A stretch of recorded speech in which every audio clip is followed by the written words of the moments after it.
How you guys all doing today? Welcome back to the GSMC Chip Shot Football Podcast brought to you by the GSMC Sports Network.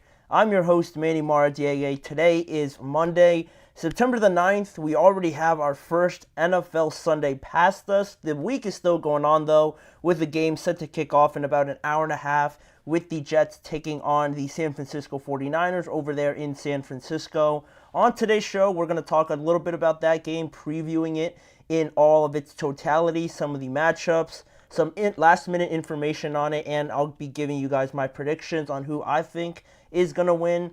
Also, we couldn't have this program without talking about the Cowboys, right? And Dak Prescott agreeing to that contract extension.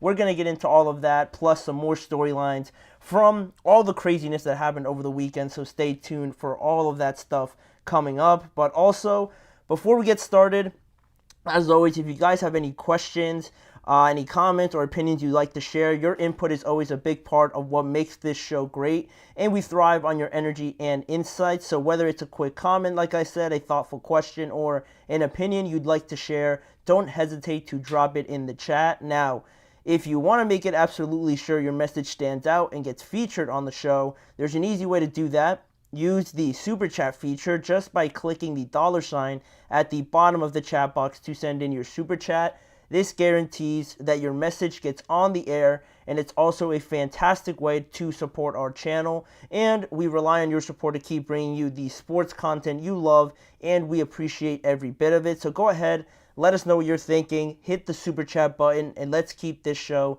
as interactive and as exciting. And if you do prefer, also, we still have that alternative option, the tip and donations link, gsmcpodcast.net. By using that, you can still tip and donate and still drop your question and or comment using that method if you still prefer using that. We couldn't do this show without you and your amazing support, and we're always so thankful to you guys anytime you're able to help us out with that new Super Chat feature in the chat box. But now we can start to break down a little bit of what happened over this weekend, right? A lot of it was just on the field, which is great, right? We finally have some football, but we have to talk about some of the information, some of the breaking news off of the field, right? Because it has a big implication on what is going to happen ultimately in this season, right? And going forward. And one of those pieces of news was Dak Prescott, right? Finally, very unlikely, very surprising to me. I didn't think that this would get done, but obviously the Cowboys and Dak Prescott came to terms on a new 4-year, $240 million extension, $231 million guaranteed to Dak Prescott, $1 million more than that huge amount of guaranteed money that Deshaun Watson got, now making Dak Prescott the quarterback with the most amount of guaranteed money, or just player in general, to get the most guaranteed money ever in the history of the NFL. And also, if you just do a little bit of the math, $60 million per year, just based on the 4 years, $240 million, obviously. He also gets a huge $80 million signing bonus as well, which is also the largest ever as well for any player in NFL history. And Dak obviously becomes the new highest paid quarterback currently in the NFL, surpassing Trevor Lawrence, Tua Tagovailoa, Jordan Love, all of those guys at $55 million. Dak jumps ahead of all those guys, and now we're here, right? Now we're here with this news breaking early Sunday morning, and just before all the games. I had already been in the mindset since Friday, since we last talked about how this season was going to go for the Cowboys, how the lack of contract could affect Dak going forward, and whether or not this was going to be the last year for Dak and the Cowboys. I felt that it should have been, but obviously now that's out the window. Now they're tied together for at least another 4 years after this year. So, it is all said and done now. It's I like it in a sense that, this deal for Dak Prescott, $60 million, regardless if you think he deserves it or not, it's just how the market plays out at this point in time. The next quarterback, whether it be Brock Purdy or whoever else comes after that, how much money they get, if Brock goes crazy this year, he could be in line of making 60, 61 or something like that. It's just how the market goes. It's not really based on who deserves it or not. It's just based on how much that quarterback really is valued for their team. And right now, if you look at this Dallas Cowboys team, yes, I felt that they needed a fresh start with everything, but also with that comes the consequence of you're not going to have a quarterback for the next couple years, and how far back would that set you if you're the Cowboys, if you already extended CeeDee Lamb, if you want to extend Micah Parsons, if you want to continue to hang around the rim, per se, like the Cowboys say that they do. You need a quarterback that's been playing great over the last few years. So because you extend CeeDee Lamb, I didn't really buy any other reports or anything like that that said that you still don't sign Dak Prescott and you could use CeeDee Lamb as an asset to trade for maybe your next quarterback. That just seemed unnecessary to me. If you're going to extend CeeDee Lamb and then trade him, that didn't make too much sense. So now we're here with Dak, and, with this deal coming on Sunday early in the early windows, the Cowboys didn't play until the 4 o'clock window, so there was enough time to get all of this out of the way. And that's one of the big points about this, right? All the money talk and all the rumors about Dak leaving potentially after this year, along with maybe Mike McCarthy if they fire him or extend him maybe at the end of this year. All of that is now out the window because you're able to secure Dak and CeeDee Lamb now for the foreseeable future. And I think the Cowboys feel most comfortable now that they're able to have at least 2 other most important players on this team. And I think they're going to be satisfied with whatever happens, right? Because it's lose if you do it or not. You're in a lose situation if you extend Dak right now, or if you don't extend them, you're also in a lose situation, right? Because say they get eliminated again in the first round of the playoffs, people are going to look back at this decision and say, maybe you shouldn't have extended him. Maybe you should have just moved on because Dak's not going to be that guy, and now you're locked to him for another 4 to 5 years.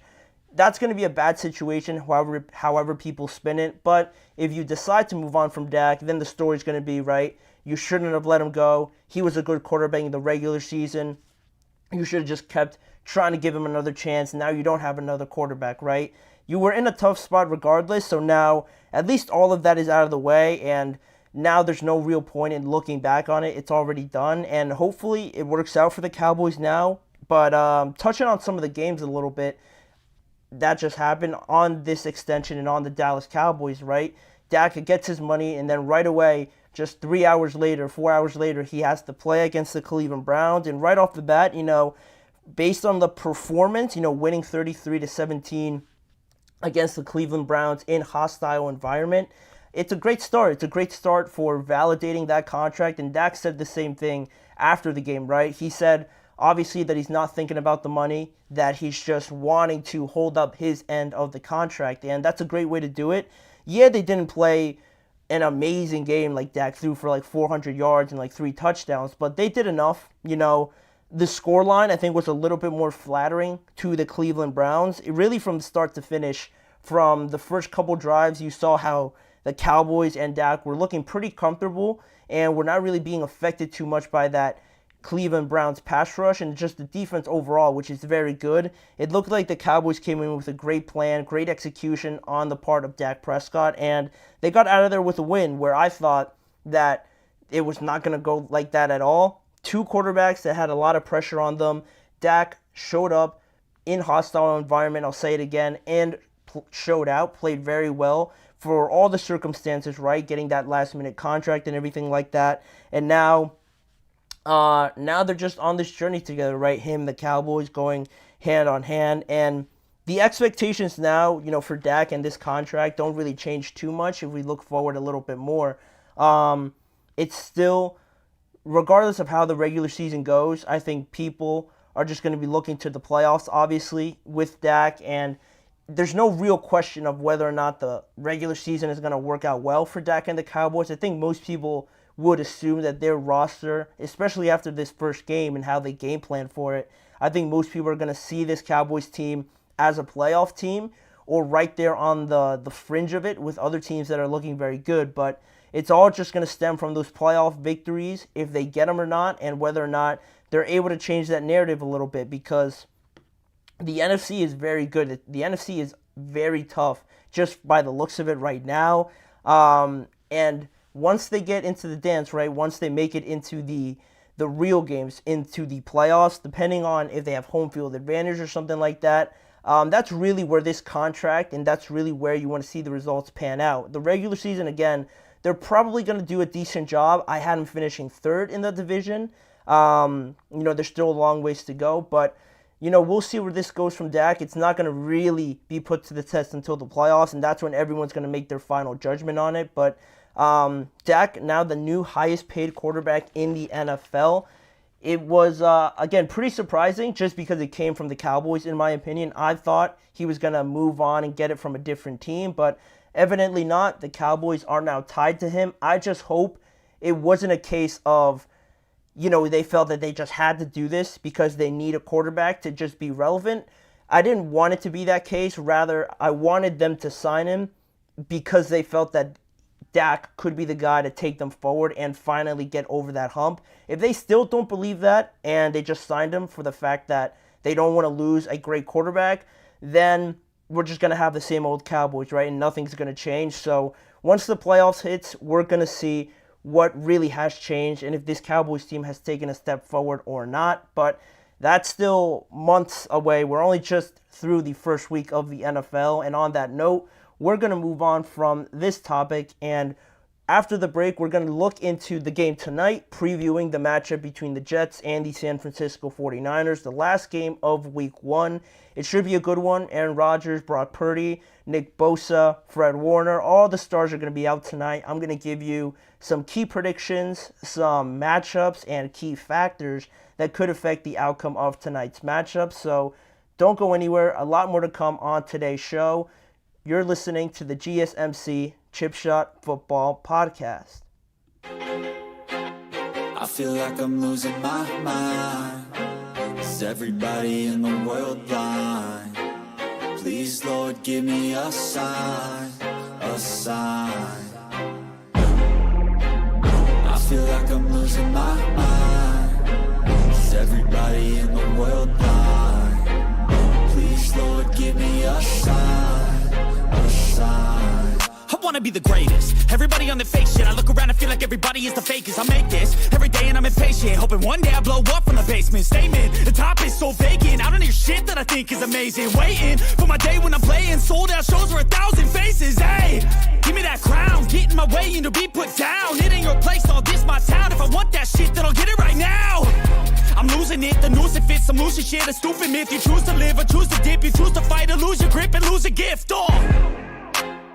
I feel like I'm losing my mind. Is everybody in the world blind?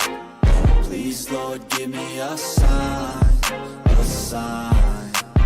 I feel like I'm losing my mind. Is everybody in the world blind?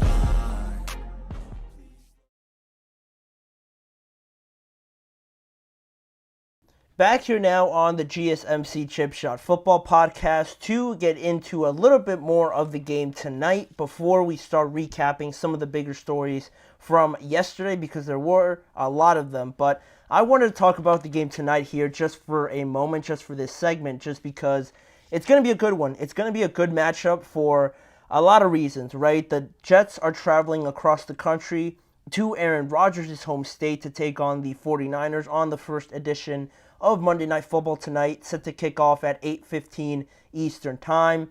Aaron Rodgers, first game after a year off because of that ruptured Achilles injury, and now basically with this Jets team starting a new season, starting with a lot new excitement, but basically the same team that comes over from last year, right? It was just missing the quarterback with Aaron Rodgers being hurt. Now, hopefully we can meet these expectations and we can finally see all these answers that have been kept from us for a whole year, right? With Aaron Rodgers getting injured so early on in the year, that whole season was pretty much chalked up to nothing for the Jets. And now it's the time to put up, really, or shut up in this matchup, because you're going up against the representative from the NFC. And if there was ever a time for really either of these teams to make a statement, it would be with this matchup, just because the 49ers, also from their standpoint, have been dealing with a lot this offseason, a lot of stuff off of the field.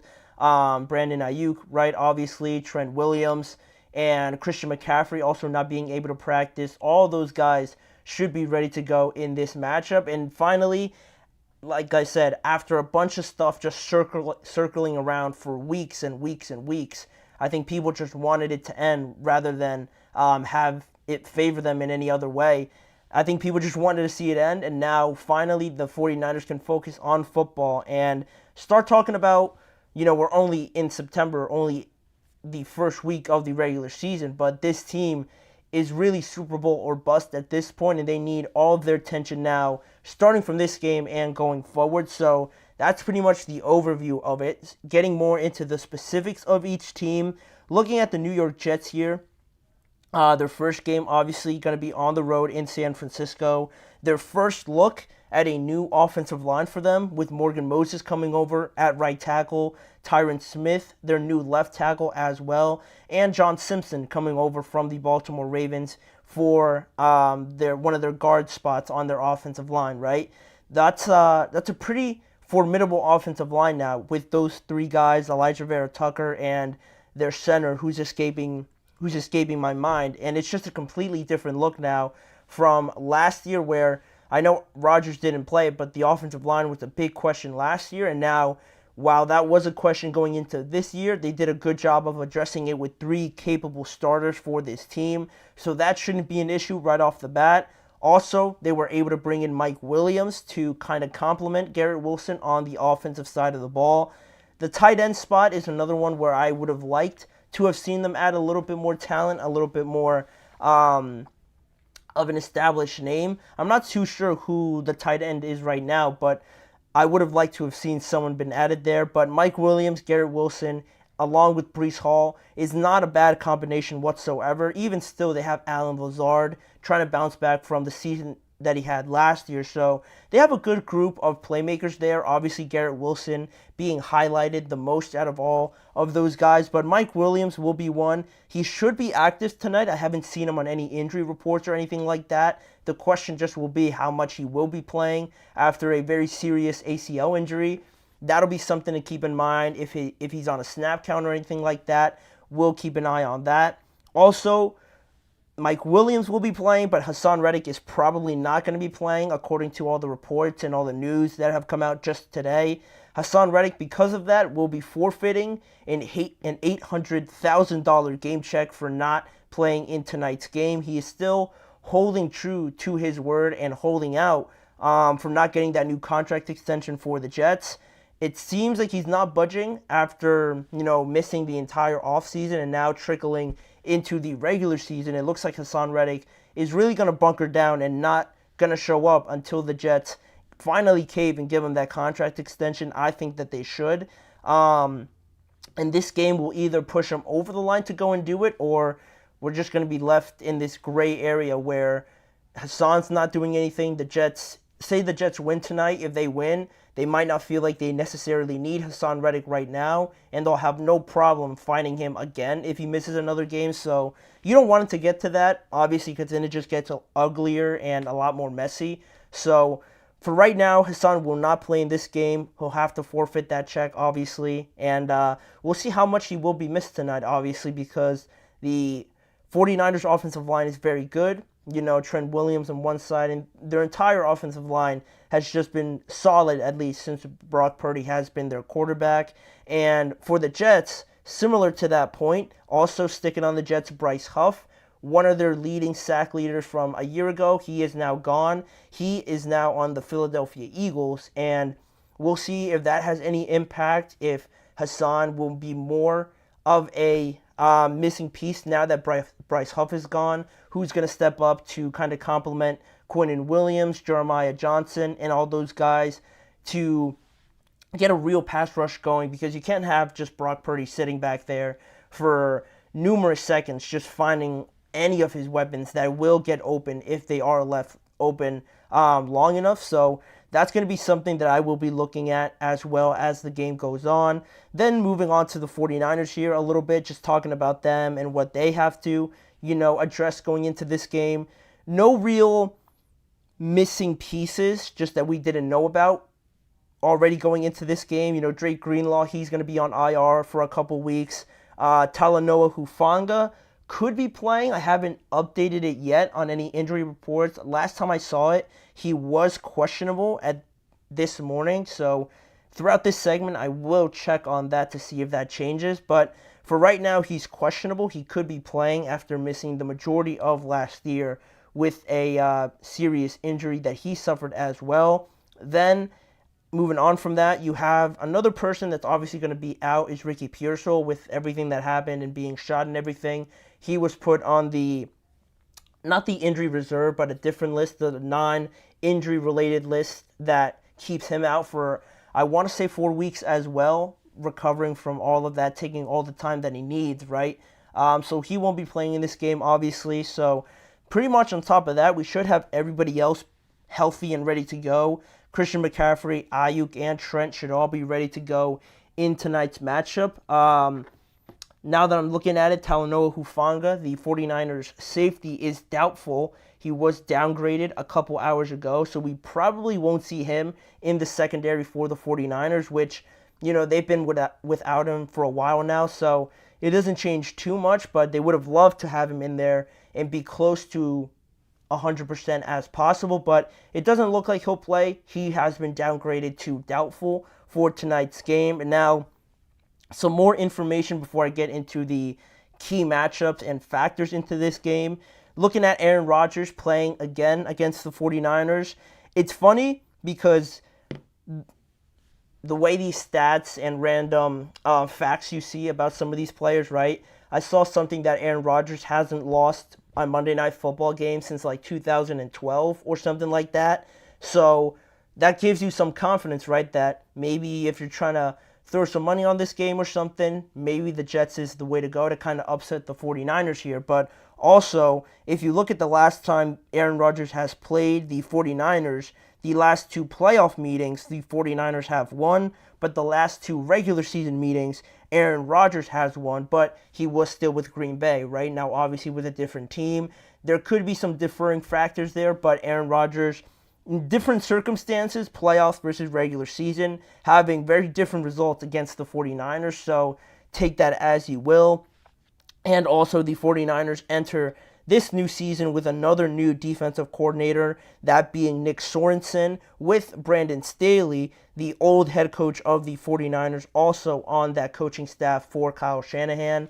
And now, with all that basic information for you guys out of the way, now looking at the matchups I'm really interested in looking at to give us an idea of what to look for and kind of giving us a reason as to why one of these teams will win tonight. You look at the first one, Nick Bosa going up against Morgan Moses, and Leonard Floyd going up against Tyron Smith. The 2 new tackles for the Jets, playing in their first game together, obviously, going up against one of the best pass rushers in the league in Nick Bosa, and Leonard Floyd as well. How much pressure can these 2 guys apply to Aaron Rodgers? Because Aaron Rodgers, I'm a little weary of that Achilles just because I saw Kirk Cousins play on it yesterday, and there was a lot of formations, a lot of schemes where Kirk was pretty much in the pistol or in the shotgun formation a lot of the game, and they never said it was because he couldn't move or too much like that, but you can kind of connect the dots and realize that when you're in the shotgun, you're not really doing a lot of movement because you're not really too sure of that Achilles injury. So that's something I'll be looking at to see if they could apply any sort of pressure to Aaron Rodgers, how quickly Aaron's getting the ball out of his hand. That'll be something I'm looking forward to as well. Then just sticking on Aaron Rodgers, that matchup, Aaron Rodgers versus Fred Warner. I'm always interested when there's great quarterbacks going up against some of the best linebackers in the NFL, a la Ray Lewis, Peyton Manning, Ray Lewis, Tom Brady. We saw it on Thursday, Roquan Smith and Patrick Mahomes. All these guys going up against, their equal on the opposite side of the ball. How do they call their defense, their offense based on what they see, what they're anticipating, how they audible out of certain stuff. All of that is super fascinating to me, and I think it's going to be a great chess match between Rodgers and Fred Warner. Then, sticking to it, you have Sauce Gardner against Deebo Samuel and Brandon Ayuk. How do each of them fare against Sauce Gardner, and how well does the other one do when they're away from Sauce? And maybe they're targeted a little bit more. Maybe Brock Purdy still tries to test Sauce Gardner. How does that all work out for him? It'll be super interesting, and whether or not the 49ers can take advantage of the other defensive back opposite of Sauce Gardner and see if that's a weak point that they'd like to attack in this game. Then you look at some of the factors that I think will determine this game, which team can get the running game going with Breece Hall and Christian McCaffrey. I think, obviously, Christian McCaffrey established as, I think, the best running back in the NFL. But then you look at a guy like Breece Hall, a lot of executives and coaches are very high on him, believing he could be the next great running back. Which team can get their running game going, because it's going to be a huge determinant of who's controlling the pace, who's controlling, how long the opposing defense is out there on the field. With two great defenses like these, the running game is a huge advantage if you're able to get that going. So which one wins the matchup there? Garrett Wilson and Aaron Rodgers, how does their chemistry look going up against this 49ers secondary? Obviously, Garrett is the main target for Rodgers, and how do the 49ers kind of try to take him away from Aaron, force him to look at everybody else, and how successful is he in doing all of that? And lastly here, how well does Aaron Rodgers, again, move on that injured Achilles? We saw Kirk look a little bit uncomfortable, throw some bad passes, some bad interceptions because he had the pressure on top of him, not being able to escape.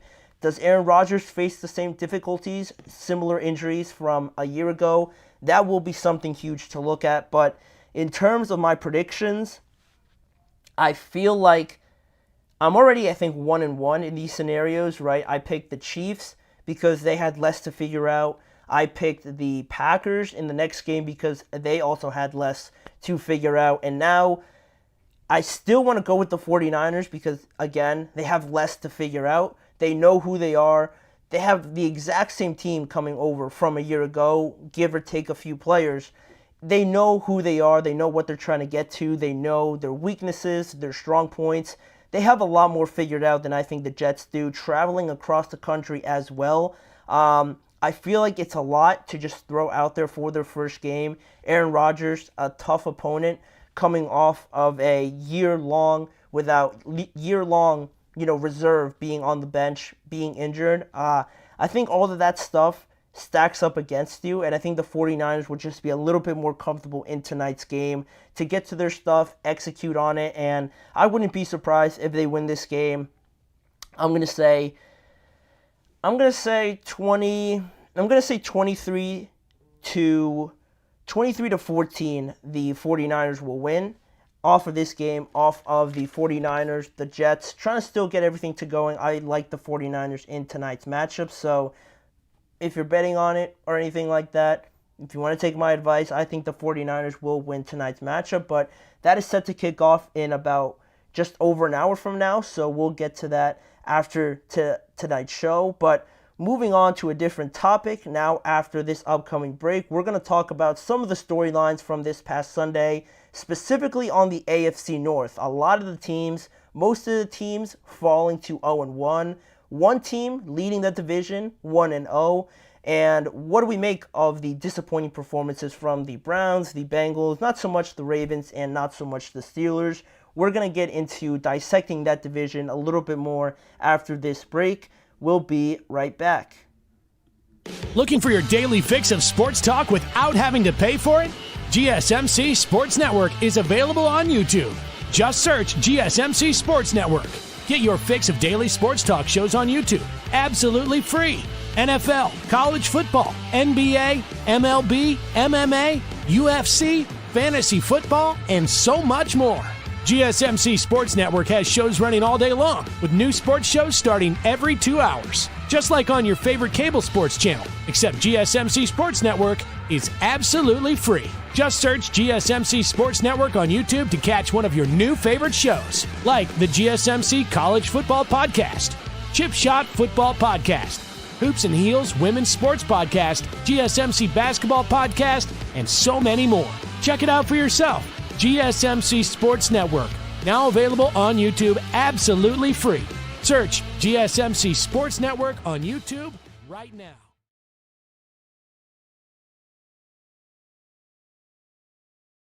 Back here on the GSMC Chip Shot Football Podcast with some breaking news.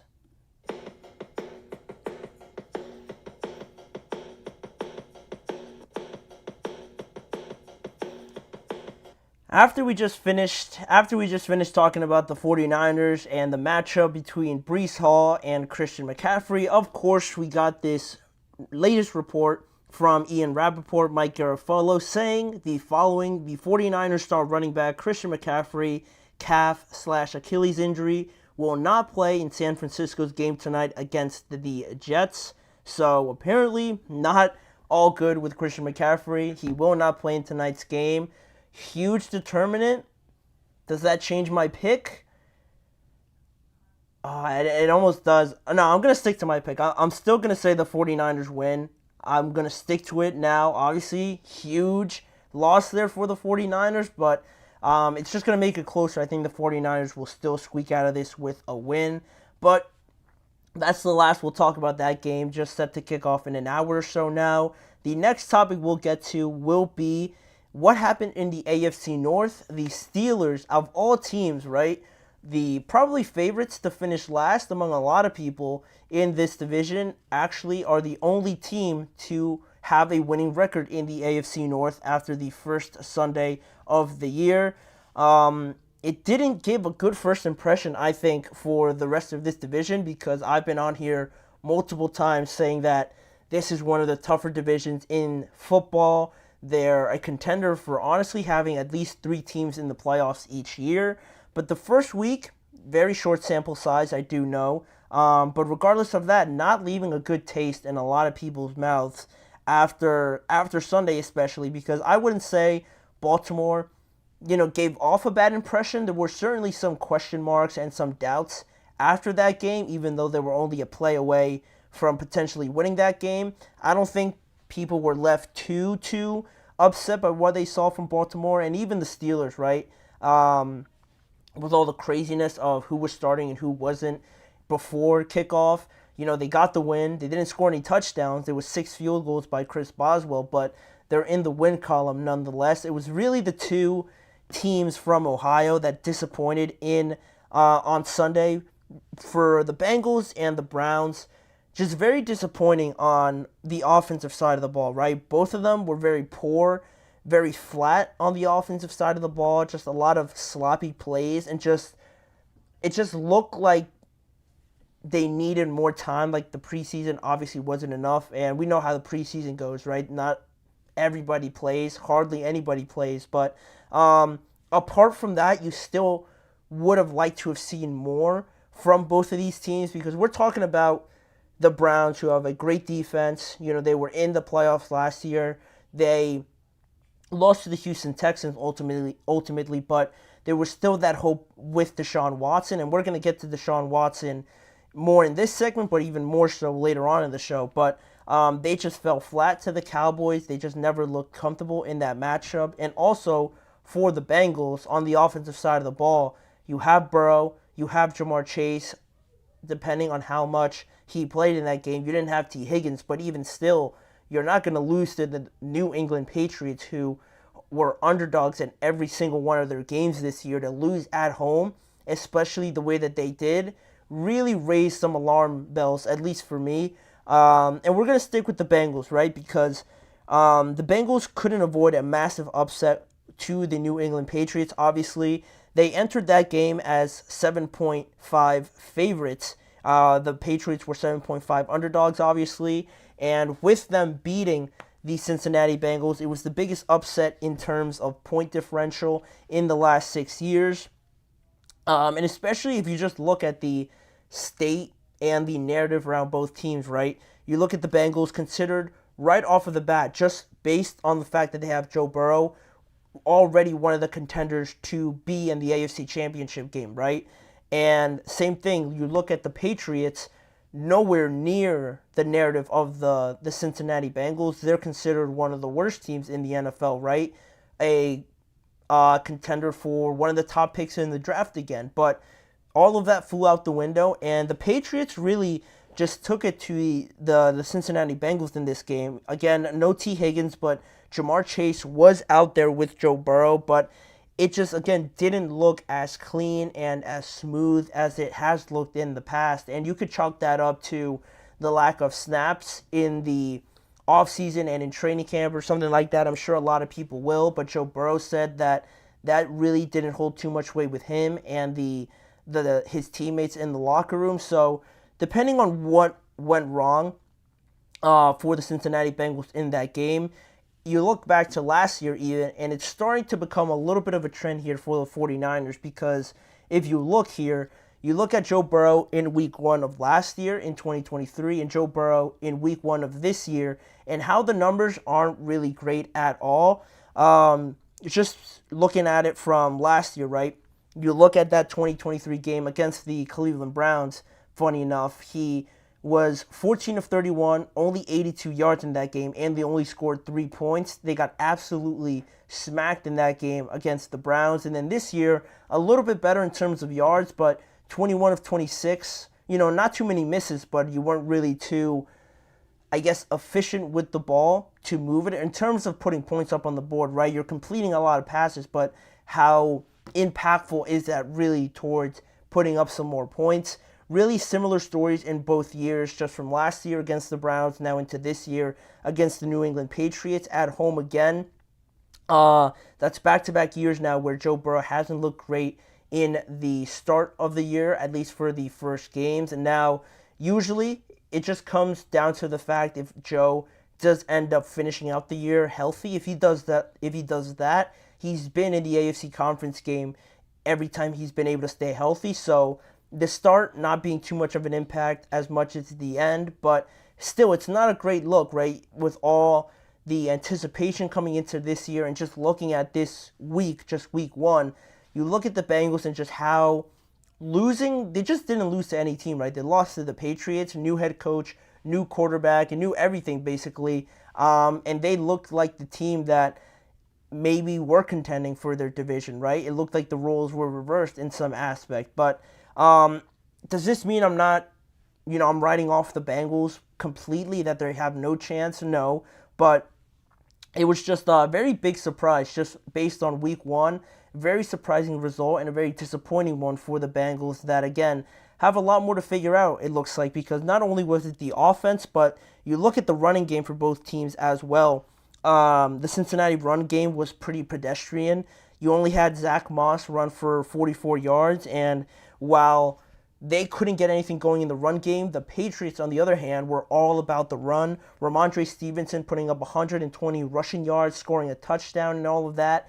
It makes a big difference. And my overall impression from the Cincinnati Bengals and just their performance in the first week of the season is that Joe Burrow, Jamar Chase, and T. Higgins will pretty much have to be perfect, or will pretty much have to be every aspect and every dimension of this offense for the Bengals to be considered a great offense. I think those 3 guys are going to have a lot of weight on their shoulders based on that. And also, the loss of Joe Mixon is looking a lot more impactful than I think a lot of people anticipated. A lot of people just overlooked it. Like, Joe Mixon, yeah, he left, but they still have Joe Burrow and they still have Jamar Chase. I think losing Joe Mixon is going to turn out to be a lot more significant than a lot of people realize just based on that fact. You have to have a good running game, especially in this division where if you become one-dimensional like we saw with the Browns, it becomes a lot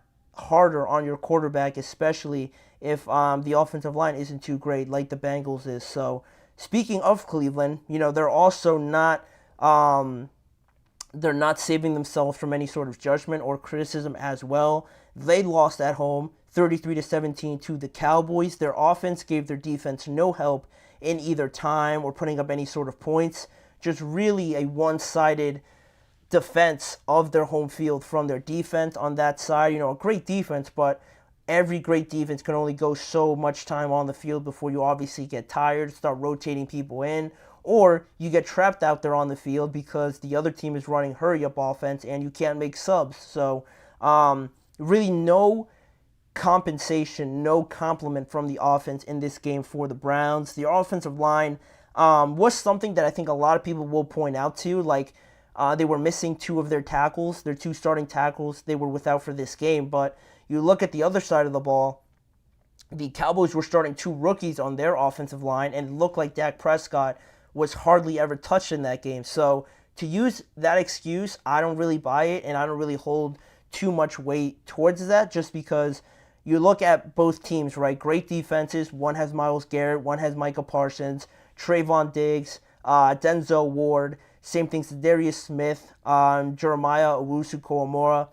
Both defenses have great guys, right? So it's not really a differentiation point to make there. On the offensive side of the ball, you look at Amari Cooper. One has CeeDee Lamb, Brandon Cooks. The other has Jerry Jeudy, Jerome Ford, Ezekiel Elliott, Dak Prescott, Deshaun Watson. The offensive line, same thing, missing two pieces. One is starting two rookies. The other is starting two backups. What's the difference going to be in this game? A lot of it just falls to the quarterbacks, who rises to the challenge. And I think Dak Prescott did that more so than Deshaun Watson. And I'm going to mention Deshaun, just the fact that he had 169 yards, 2 interceptions, and 1 touchdown. He stole the show, basically, or made all the headlines just on his stat line and the way that he played. He was sacked numerous times and just really had no positive plays from beginning to the end of this game. Really, it looked like Deshaun Watson just clogged up the rhythm of this offense, the execution of everything, the poor placement on some of the throws, the miscommunications, the hesitation a lot of the times, and also just bad reads, bad decision-making a lot of the times in this game. A lot of credit goes to the Dallas defense, but not too much. Like this team, this Browns team, is good enough to compete, I think, with anybody in terms of going one by one for the rosters. And the only difference from last year to this year is the quarterback, unfortunately. So I think it amplifies it even more now with Deshaun playing like this in his third year in Cleveland. It comes to a point now where these fans are starting to get a little bit impatient, and you can't keep using the excuse of, oh, he's dealing with injuries, or he's dealing with the suspension and everything like that. He's still trying to adjust. Like, all of that is starting to just become over repetitive at this point, and Deshaun and this Cleveland team really didn't make a great impression at all in their first game at home.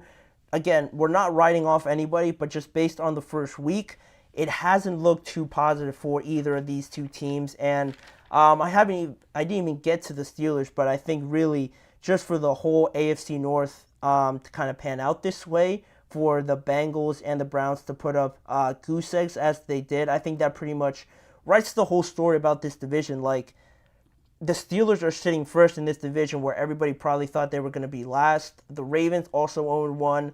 This division is so unpredictable, and the fact that the Steelers don't play any division games until after week 11 or something like that, there's no predicting on how this division will go, and that's what makes it one of the best in my opinion. So very unexpected start for this year for that division, and I feel like it's only going to get better from here, a lot more unpredictable. So hopefully that is the case for the AFC North, but we will continue on with more on this show. We're going to talk about more on this topic, more on the Browns and the Dallas Cowboys game, answering the question of whether or not the Cowboys impressed me more with the way that they won this game, or whether or not I was more disappointed in how Cleveland played, and specifically how Deshaun Watson disappointed in this matchup. We'll be right back with that topic and answering that question after this break. Don't go anywhere.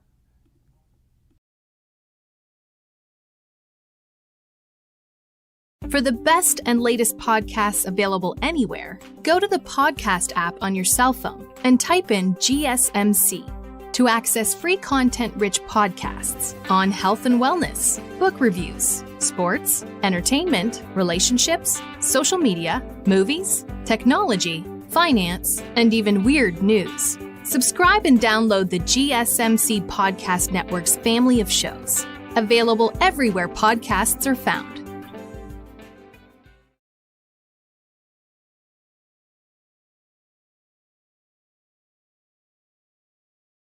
Thank you for joining us back here on the GSMC Chip Shot Football Podcast. And a continuation of the last segment in this segment now, answering more questions on this Cowboys and Browns game that we saw just yesterday.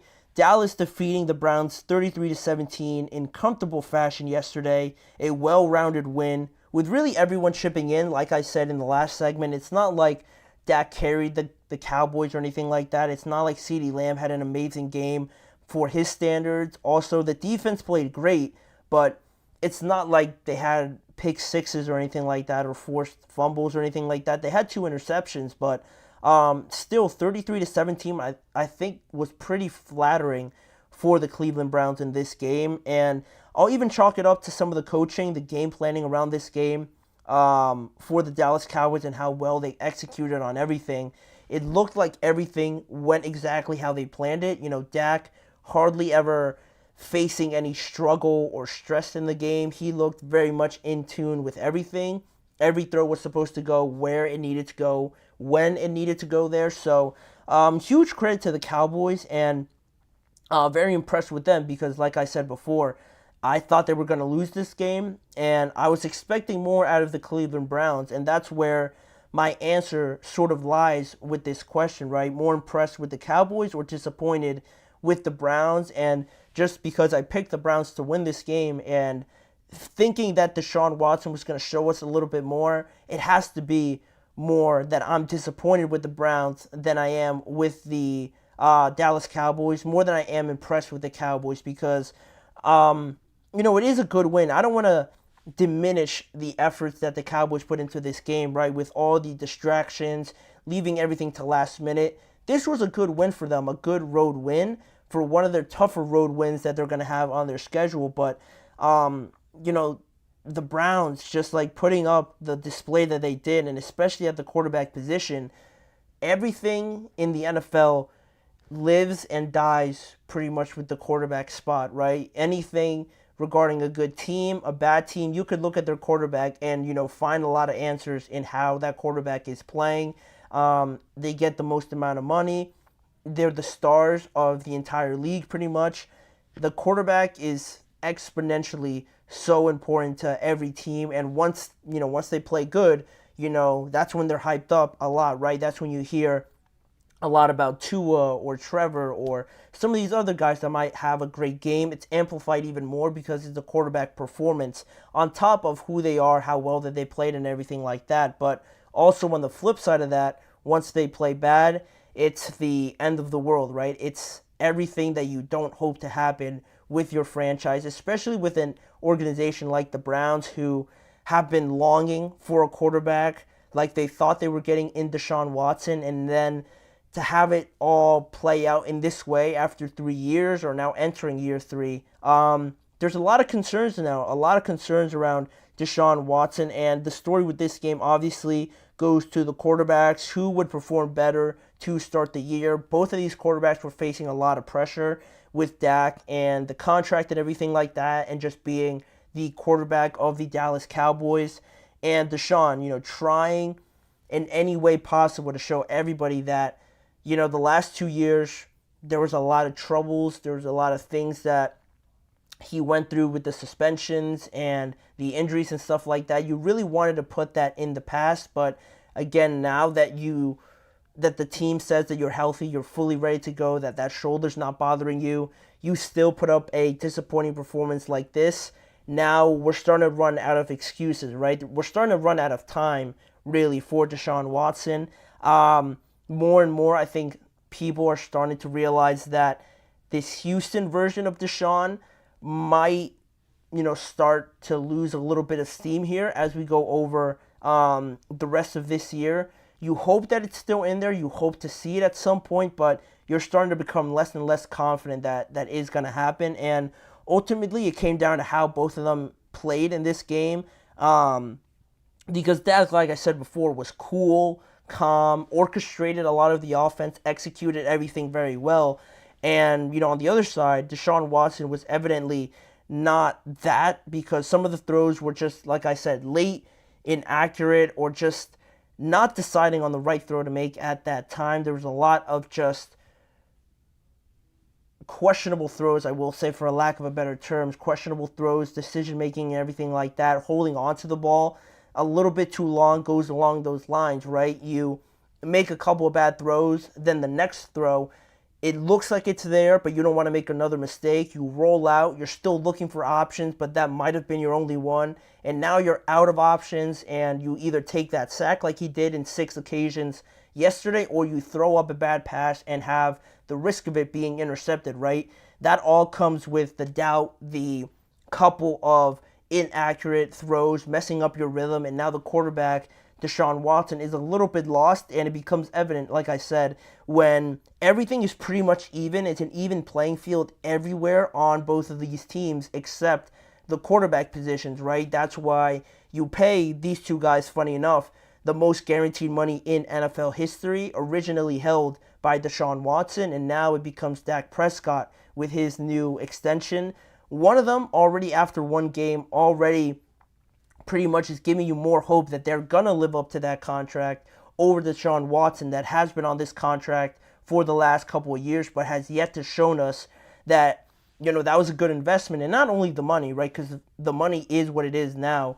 It's going to go to Deshaun either way, but you look at the picks and everything that they had to give up, how Houston turned all of those picks, all of that draft capital into their juggernaut of the team that they have now.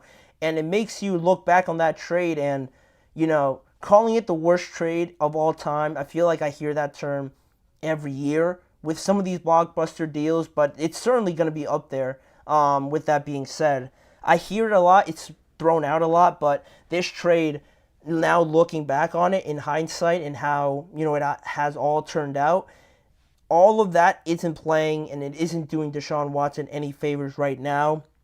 And this game wasn't as close as the score sort of suggested there. Also, everything or most of what Deshaun Watson ran each play out of the pistol or shotgun, meaning that it was all pretty much easier for Dallas to get to him. Like we said with Kirk, like we alluded to a little bit with Aaron Rodgers, a lot of the sets for Cleveland and Deshaun Watson were held out of the pistol or shotgun formation and everything like that. So it's not like they were doing too much to kind of help Deshaun Watson out a little bit. And that's where I'll cut him some slack, where you can't just keep running everything out of the same formation, especially against a good defense just in general, but also a good defensive coach in Mike Zimmer.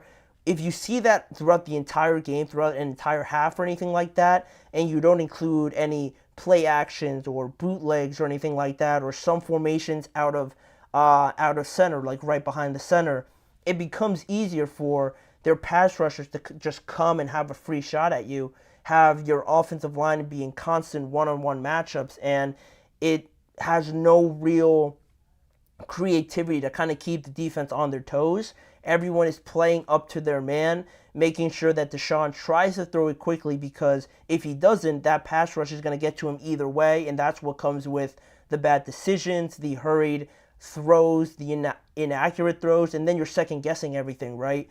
And it was just a sloppy game overall from the Browns and Deshaun Watson. And also, what was crazy, and I saw this on ESPN this morning, for all the plays that they had, the Cleveland Browns, 43% of all of their plays were either no gains or negative gains. And I don't know how many plays exactly there are in an NFL game. I can't even throw out a random number because I don't know exactly how accurate it'll be.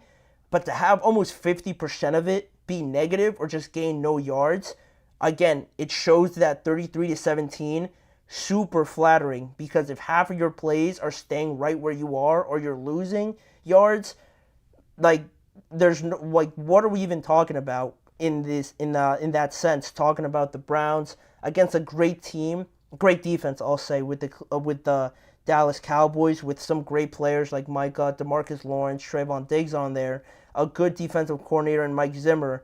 If they're not even worried, or they're doing so well that you're not even gaining any yards on half of your plays, it's insane to think about. And I think that really reflects the dominance that we saw in this game from the Cowboys and or over the Cleveland Browns. And the run game even looked good with Ezekiel Elliott, but we're not going to overreact to just that aspect. Again, I think the Cowboys did a good job in the run game. Dak did a good job of orchestrating everything. Dallas did surprise me, I'll admit that, on offense and defense. And the character of this team to not only win, but go on the road against the top defense and just shut out the noise, finally get everything done.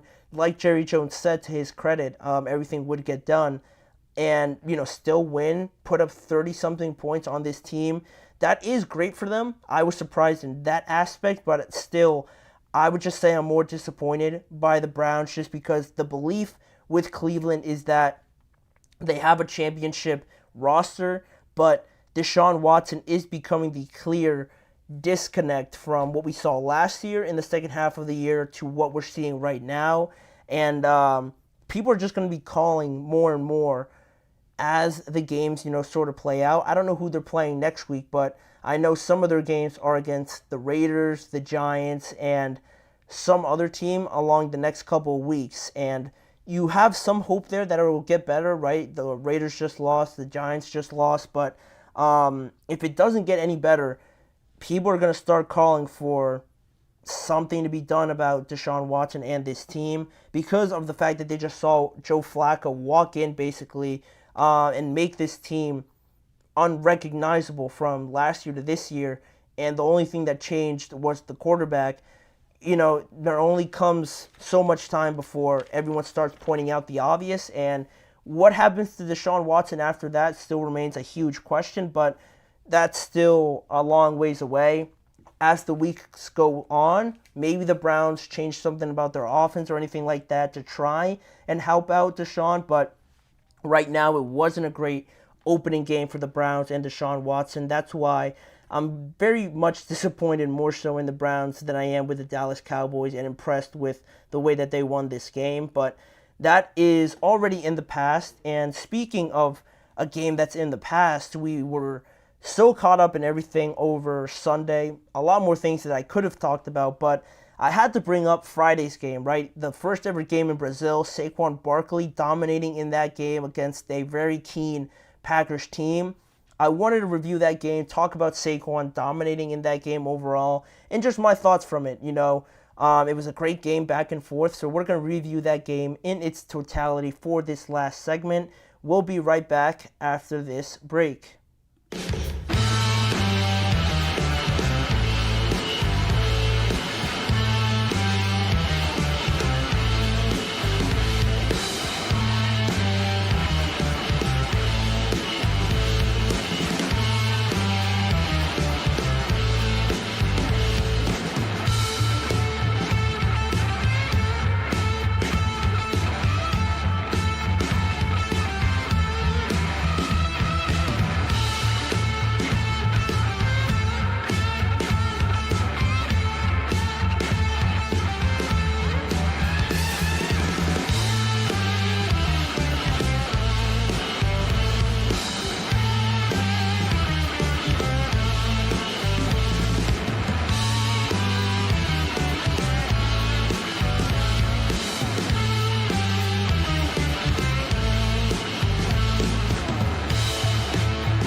Thank you for joining me here on the last segment of today's show.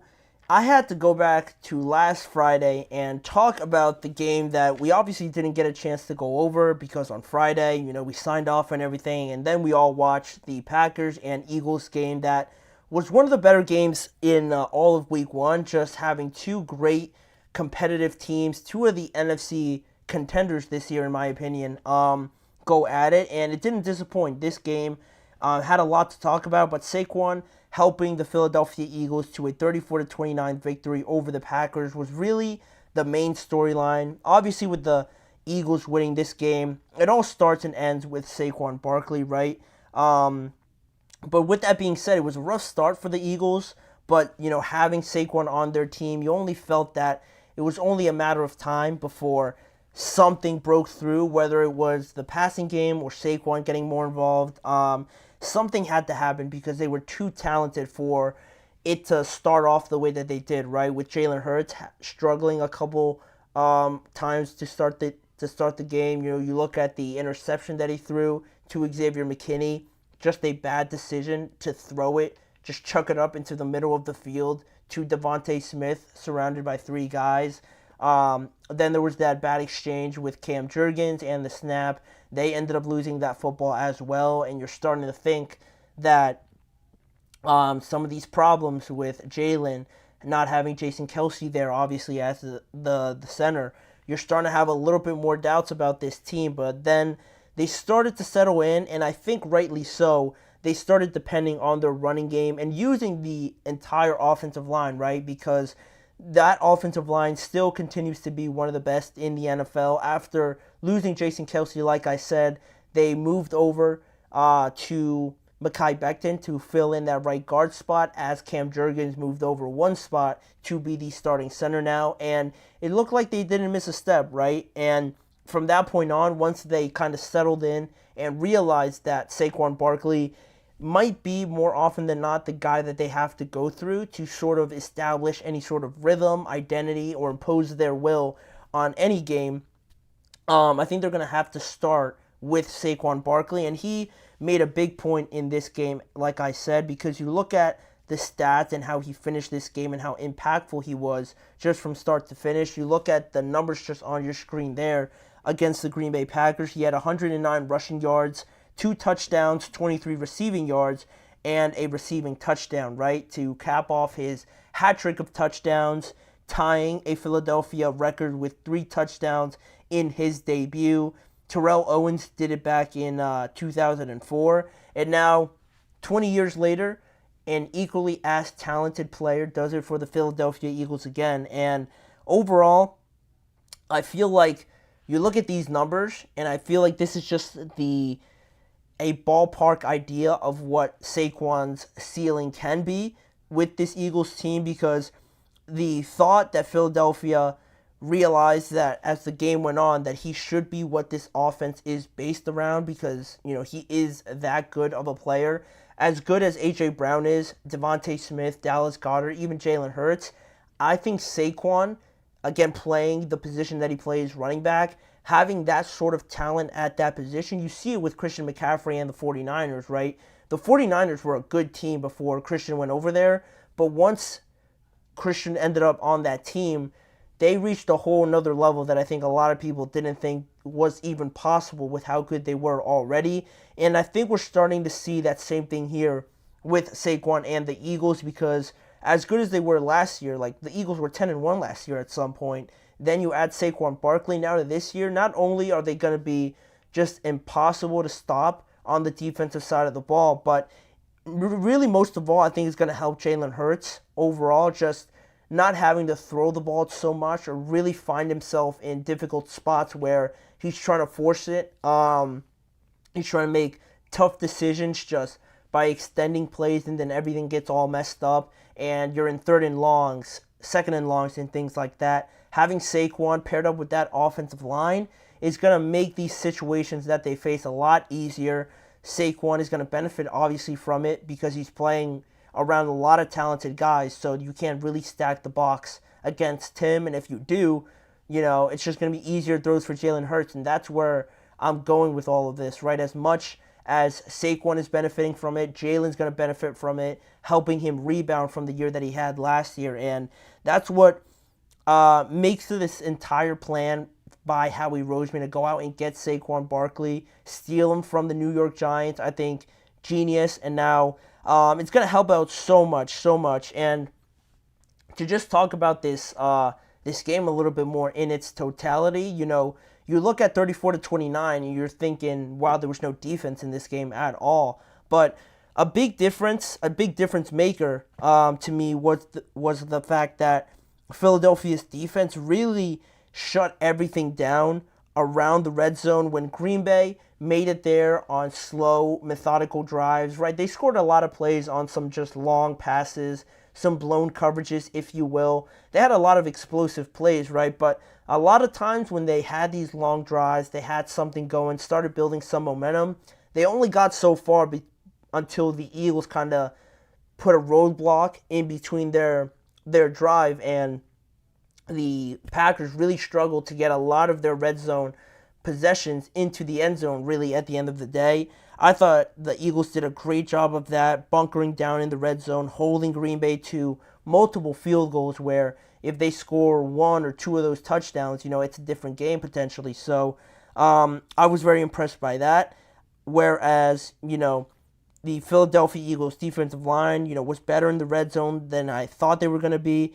And you look at how the Eagles defense kind of stifled the Packers offense in the red zone.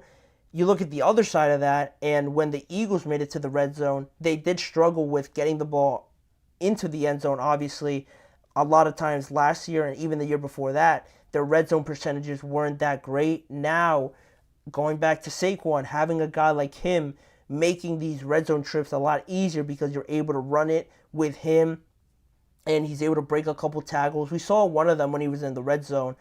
A linebacker broke through. I forget who it was. It might have been Quay Walker. He broke through. Saquon just gave him a little move at the line of scrimmage. He went flying by, and there was a straight lane to the end zone, just 20 yards out. And that's the sort of playmaking, difference-making that you have with Saquon in the red zone. You're able to run it in with him. You can always do the tush-push with Jalen Hurts when you're close enough. You got a guy that squats 500 pounds and another guy that squats 600 pounds. There's no way they're not going to get any front moving force out of those two guys, and that just makes it a lot easier, and that really showed up in the difference in how efficient each team was in the red zone, in large part, again, going back to Saquon Barkley and his running ability as well. The Eagles defense looked more refined up front than I originally thought.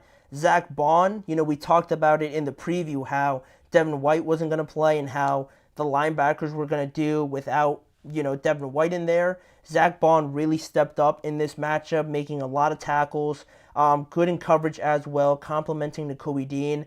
Now once they have Devin White back, they have three very capable linebackers that I'm feeling more and more secure with as I watched that game on Friday.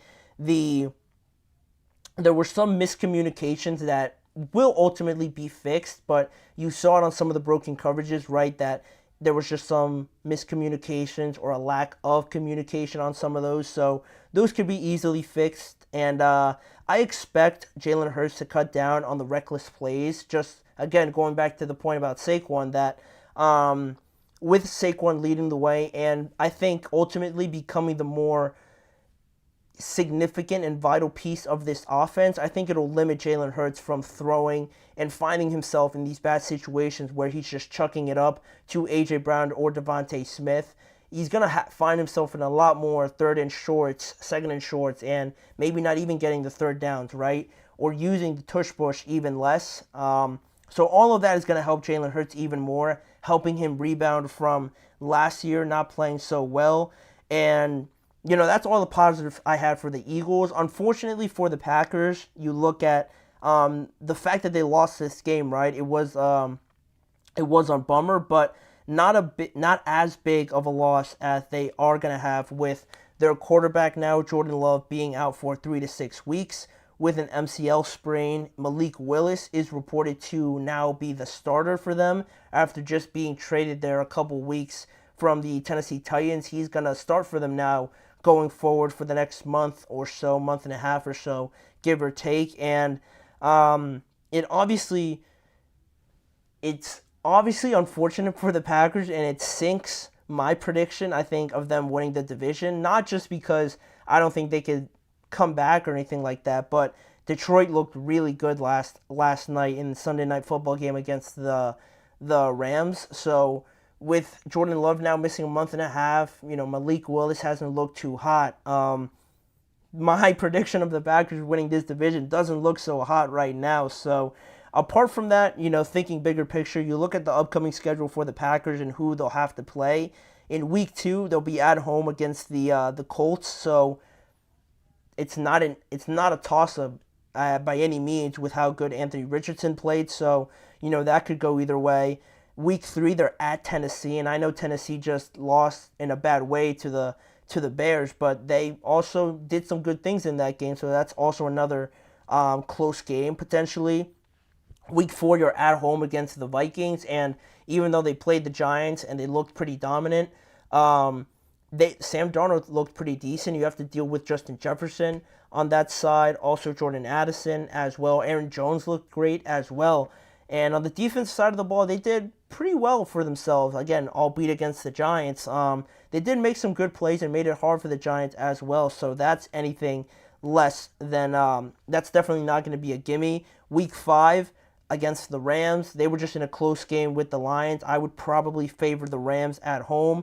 Week 6 against the Cardinals at home, that could be around when Jordan Love could be back. You'd hope so, because then in Week 7, you play at home against the Houston Texans, and you're definitely going to need Jordan Love for that game. So it becomes a little bit more tricky now for this Packers offense with Jordan Love now being out for a month and a half. Can they ride the ship here a little bit and avoid themselves from sinking and falling too far behind the Lions in the playoff race, or in the divisional race, I should say, not the playoff race? But yeah, the Eagles look great. The Packers didn't look bad, but just very unfortunate that Jordan Love got hurt in just the final seconds of that game. You never like to see that. But with that being said, that'll do it for today's show. That'll wrap it up on today's episode of the GSMC Chip Shot Football Podcast, brought to you by the GSMC Sports Network. Please remember to like, follow, and subscribe to the show, as well as following the network on all forms of social media. Check out more content around this show on both YouTube channels, finding more content around the NFL, more storylines, in a variety of different ways. And also, reminder to tune in every weekday at 6:30 p.m. Eastern Time to talk about some more football now that the regular season is upon us. More storylines, more breaking news with me, Manny Maradiaga, as your host. Thanking you for joining me. Go out and go watch the Jets and 49ers game set to kick off in just about 40 minutes. Thank you guys for joining me, and I hope to see you guys back here again tomorrow.